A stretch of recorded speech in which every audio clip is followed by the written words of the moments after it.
નમસ્તે મિત્રો, the law time ચેનલમાં આપનું હાર્દિક સ્વાગત છે।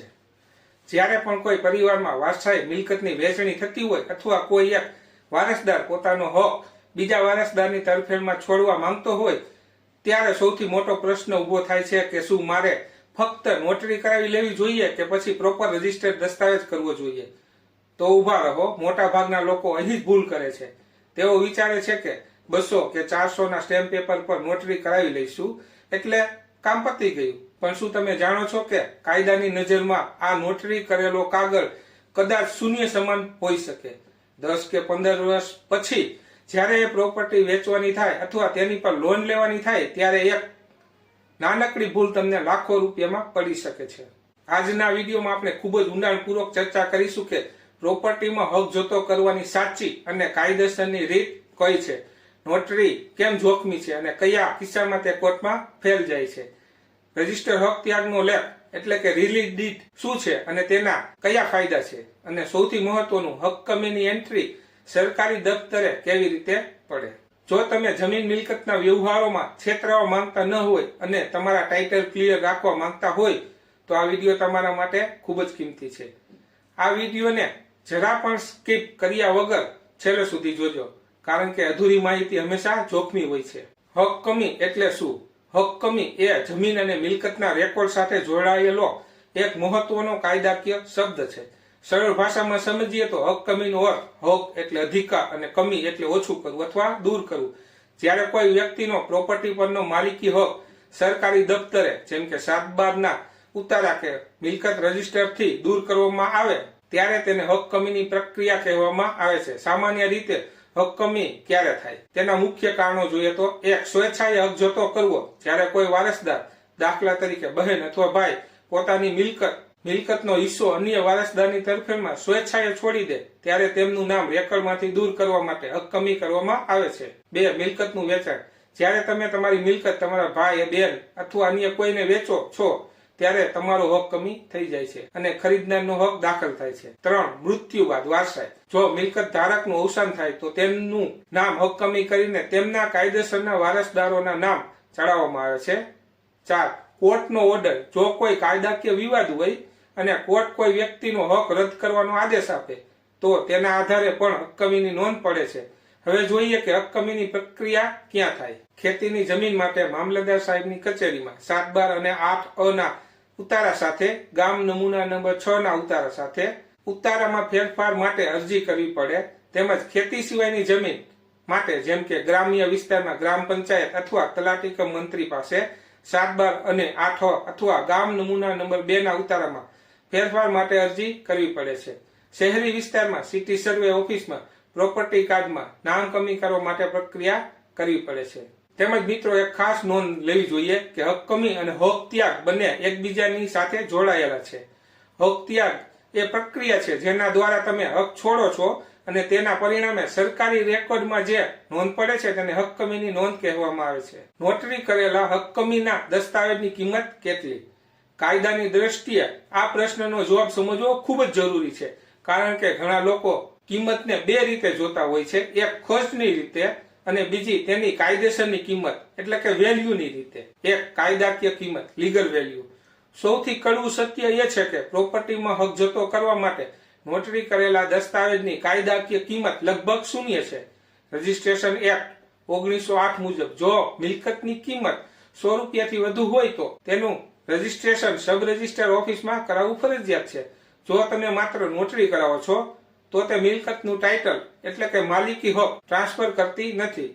કોર્ટમાં જો કોઈ વિવાદ થાય તો નોટરી વાળો હક ત્યાગ પુરાવા તરીકે નબળો પડે છે અને સામેવાળી વ્યક્તિ ગમે ત્યારે ફરીથી હક માંગી શકે છે। 2, આર્થિક ખર્ચ, ફાઇનાન્શિયલ કોસ્ટ।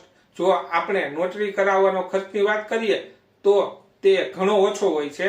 સામાન્ય રીતે લોકો 200 કે 400 ના સ્ટેમ્પ પર આ લખાવતા હોય છે। ટાઈપિંગ તથા નોટરી ફી મળી 100 થી 500 ની આસપાસ નોટરી તથા વકીલ ફી હોય છે।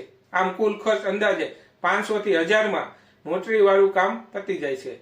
આમ ભલે નોટરી કરવામાં આજે 500 કે 1000 જ ખર્ચાય પણ ભવિષ્યમાં તેની કિંમત લાખોમાં પડી શકે છે, કેમ કે બેંક ક્યારેય નોટરીના આધારે લોન આપશે નહીં, તેમજ ભવિષ્યમાં જ્યારે તમે મિલકત વેચશો ત્યારે ખરીદનારનો વકીલ ટાઇટલ ક્લિયર નથી તેમ કહીને સોદો કેન્સલ કરી શકે છે. તેમજ વારસદારોનો વિવાદ થાય, જેમ કે હક જતો કરનાર વ્યક્તિના સંતાનો ભવિષ્યમાં દાવો કરી શકે છે કે મારા માતા કે પિતાએ સહી નથી કરી, કારણ કે નોટરીમાં ફોટો કે ફિંગરપ્રિન્ટનો સરકારી રેકોર્ડ હોતો નથી. આમ નોટરી સસ્તી છે પણ કાચી છે, જ્યારે રજીસ્ટર દસ્તાવેજ મોંઘો લાગે પણ તે પાકો અને કાયમી છે. રજીસ્ટર હક કમીનો લેખ રિલીઝ ડીડ કેમ જરૂરી છે? પ્રોપર્ટીમાં હક જતો કરવા માટે રજીસ્ટર હક કમીનો લેખ રિલીઝ ડીડ કેમ અનિવાર્ય છે? તેના મજબૂત કારણો, જેમ કે એક, કાયદાકીય મજબૂતી લીગલ વેલિડિટી. ભારતીય નોંધણી અધિનિયમ રજીસ્ટ્રેશન એક્ટ 1908 મુજબ સ્થાવર મિલકત જમીન મકાનમાં કોઈ પણ હક ઉભો કરવા અથવા હક છોડાવવા માટે નોંધણી રજીસ્ટ્રેશન કરાવવી ફરજિયાત છે. રજીસ્ટર લેખ એ કાયદાકીય દ્રષ્ટિએ પાકો પુરાવો છે જેને કોર્ટમાં ફટકારવો ખૂબ મુશ્કેલ છે. 2, સરકારી રેકોર્ડમાં નામ કમી રેવન્યુ એન્ટ્રી. તમે ગમે તેટલી નોટરી કરાવો પણ જ્યાં સુધી તમે સબ રજિસ્ટ્રાર કચેરીનો રજીસ્ટર દસ્તાવેજ રજૂ નહીં કરો ત્યાં સુધી અધિકારિક રીતે 7/12 કે સિટી સર્વે પ્રોપર્ટી કાર્ડમાંથી તે વ્યક્તિનું નામ કમી થશે નહીં. સરકારી દફતરે નામ દૂર કરવા માટે રજીસ્ટર દસ્તાવેજ એ સૌથી મોટો અને ફરજિયાત આધાર છે. 3, ટાઇટલ ક્લિયરન્સ. ભવિષ્યમાં જ્યારે તમે આ પ્રોપર્ટી વેચવા જશો ત્યારે ખરીદનારનો વકીલ ટાઇટલ સર્ચ રિપોર્ટ કઢાવશે. જો હક ત્યાગ રજીસ્ટર નહીં હોય તો વકીલ ટાઇટલ ઇઝ નોટ ક્લિયર, માલિકી હક ચોખ્ખા નથી એવો રિપોર્ટ આપી શકે છે. આમ રજીસ્ટર દસ્તાવેજ પ્રોપર્ટીને વિવાદ મુક્ત અને વેચવા માટે યોગ્ય બનાવે છે. 4, બેંક લોન મેળવવામાં સરળતા. જો તમારે મિલકત પર બેંક લોન લેવી હોય તો બેંકના વકીલ દરેક વારસદારોનો હક તપાસશે. જો કોઈ વારસદારે હક જતો કર્યો હોય અને તે માત્ર નોટરીથી હોય તો બેંક લોન આપવાની ચોખ્ખી ના પાડી શકે છે. બેંક ફક્ત રજીસ્ટર રિલીઝ ડીડને જ માન્ય રાખે છે. 5, વારસદારોના વિવાદ સામે રક્ષણ. ધારો કે આજે કોઈ વ્યક્તિ હક જતો કરે છે પણ 10-15 વર્ષ પછી તેમના સંતાનો એટલે કે વારસદારો મિલકતમાં હિસ્સો માગે તો જો તમારી પાસે રજીસ્ટર લેખ હશે તો તેમાં તે વ્યક્તિના ફોટા, અંગૂઠા નિશાન અને સાક્ષીઓની વિગતો સરકારી સર્વરમાં હશે. આનાથી ભવિષ્યમાં થતા કૌટુંબિક ઝઘડા કે કોર્ટ કેસ સામે કાયમી રક્ષણ મળે છે. 6, છેતરપિંડીથી બચાવ. નોટરી બેંક ડેટમાં જૂની તારીખમાં થઈ શકે તેવી શક્યતા રહેલ છે, પણ રજીસ્ટર દસ્તાવેજ ઓનલાઈન સિસ્ટમમાં જે તે સમયે જ નોંધાય છે. આથી કોઈ ખોટી રીતે કે દબાણમાં હક ત્યાગ કરાવી શકતું નથી, જે વ્યવહારમાં પારદર્શિતા લાવે છે. આમ નોટરી એ માત્ર એક કાગળ છે, પણ રજીસ્ટર હક કમીનો લેખ એ તમારી મિલકતનું લોખંડી કવચ છે. ભવિષ્યમાં થતા કાયદાકીય વિવાદોથી કેવી રીતે બચવું? પ્રોપર્ટીમાં ભવિષ્યમાં થતા કાયદાકીય વિવાદો લીગલ ડિસ્પ્યુટ એ માથાના દુખાવા સમાન હોય છે. તમારે વિવાદોથી બચવા માટે આ 5 સુવર્ણ નિયમો સમજવા જોઈએ. 1, નોટરીના રસ્તે ક્યારેય ન જશો. Avoid notary for title. સૌથી પહેલો અને મહત્વનો નિયમ, મિલકતની માલિકીમાં ફેરફાર કરવાનો હોય ત્યારે નોટરી કરેલ જમીનના કાગળો પર ભરોસો ન કરો. ભલે આજે સંબંધો સારા હોય પણ 15-20 વર્ષ પછી નવી પેઢી એટલે કે વારસદારો નોટરી કરેલ કાગળોને માનવા તૈયાર ન હોય તેવું પણ બની શકે. તેથી હંમેશા રજીસ્ટર દસ્તાવેજ કરાવો. 2, તમામ કાયદેસરના વારસદારોની જાણકારી, પેડિગ્રી, વંશાવલી. વિવાદો ત્યારે જ થાય છે જ્યારે કોઈ વારસદાર છૂટી જાય છે. પેઢીનામું હંમેશા સાચું અને અદ્યતન બનાવો.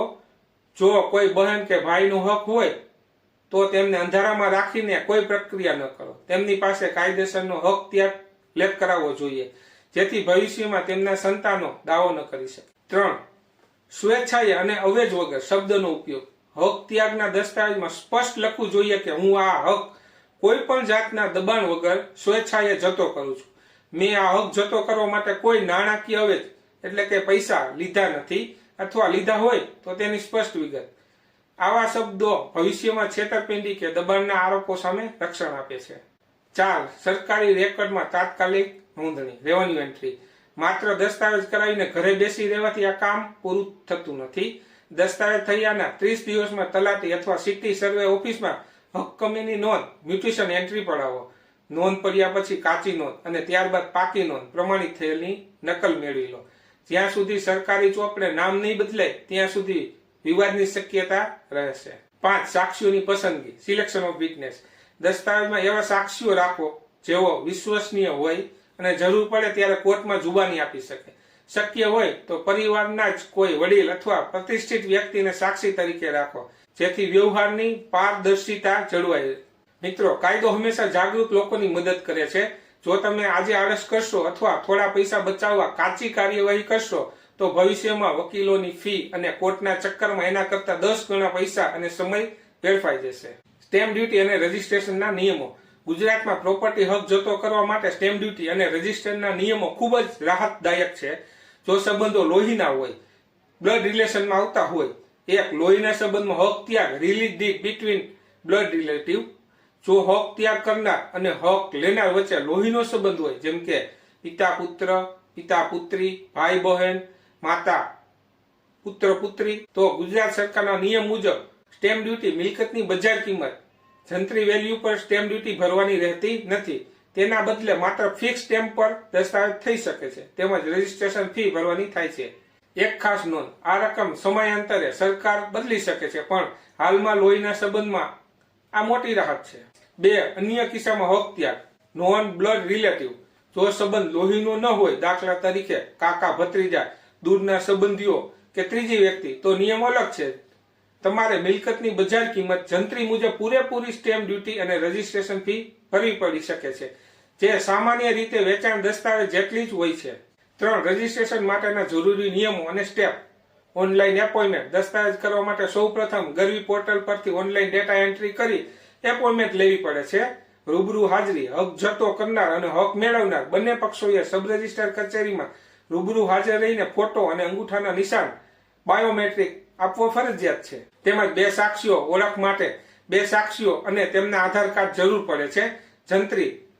દસ્તાવેજ કરતી વખતે જે તે સમયની સરકારની અમલી જંત્રી મુજબ ફીની ગણતરી કરવામાં આવે છે. 4. કયા ડોક્યુમેન્ટ સાથે રાખવા જોઈએ? 1. મિલકતનો અસલ દસ્તાવેજ અથવા 7/8 ના ઉતારા. Property card. 2. લેનાર અને આપનારના આધાર કાર્ડ અને PAN card. 3. Latest tax bill વેરાપંચ. 4. જો વારસાઈ મિલકત હોય તો પેઢીનામું. મિત્રો, ઘણા લોકોને લાગે છે કે દસ્તાવેજ કરાવવો બહુ મોંઘો પડશે, પણ જો તમે ભાઈ બહેન કે માતા પિતા વચ્ચે હક ત્યાગ કરતા હોય તો સરકાર તમને સ્ટેમ્પ ડ્યુટીમાં ખૂબ મોટી છૂટ આપે છે. એટલે ખોટી રીતે નોટરી કરાવેલ કાગળોમાં ફસાવા કરતા આ કાયદેસરની અને સસ્તી પ્રક્રિયા પસંદ કરવી જોઈએ. તો મિત્રો, આશા રાખું છું કે આજનો આ વિડીયો જોયા પછી તમને સમજાઈ ગયું હશે કે પ્રોપર્ટીમાં હક જતો કરવા માટે શા માટે રજીસ્ટર્ડ દસ્તાવેજ શ્રેષ્ઠ છે. યાદ રાખજો, આજે બચાવેલા થોડા રૂપિયા ભવિષ્યમાં તમારા પરિવાર માટે મોટી કાયદાકીય મુશ્કેલીઓ ઊભી કરી શકે છે. એટલે હંમેશા કાયદાકીય રસ્તો જ અપનાવવો. જો તમને આ માહિતી ઉપયોગી લાગી હોય તો આ વિડીયોને લાઈક જરૂર કરજો, જેથી અમને પ્રોત્સાહન મળે. તમારા મિત્રો અને ખાસ કરીને એવા સંબંધીઓ સાથે આ વિડીયો શેર કરજો જેઓ પ્રોપર્ટીની વેચણી કરવાના હોય. અને હા, જો તમે હજી સુધી ધ લો ટાઈમ ચેનલને સબસ્ક્રાઇબ નથી કરી તો નીચેનું લાલ બટન દબાવીને અત્યારે સબસ્ક્રાઇબ કરી લો અને બેલ આઇકોન દબાવવાનું ભૂલતા નહીં, જેથી ભવિષ્યમાં આવનારા દરેક ઉપયોગી વિડીયોની નોટિફિકેશન તમને મળતી રહે. અને તમારા કોઈ પણ મૂંઝવતા પ્રશ્નો હોય તો નીચે કોમેન્ટમાં લખજો. હું ચોક્કસ જવાબ આપવાનો પ્રયત્ન કરીશ. આવતા વિડીયોમાં ફરી મળીશું એક નવી અને ઉપયોગી જાણકારી સાથે. ત્યાં સુધી રજા આપશો. સ્વસ્થ રહો, જાગૃત રહો. ધન્યવાદ. જય હિન્દ, જય જય ગરવી ગુજરાત.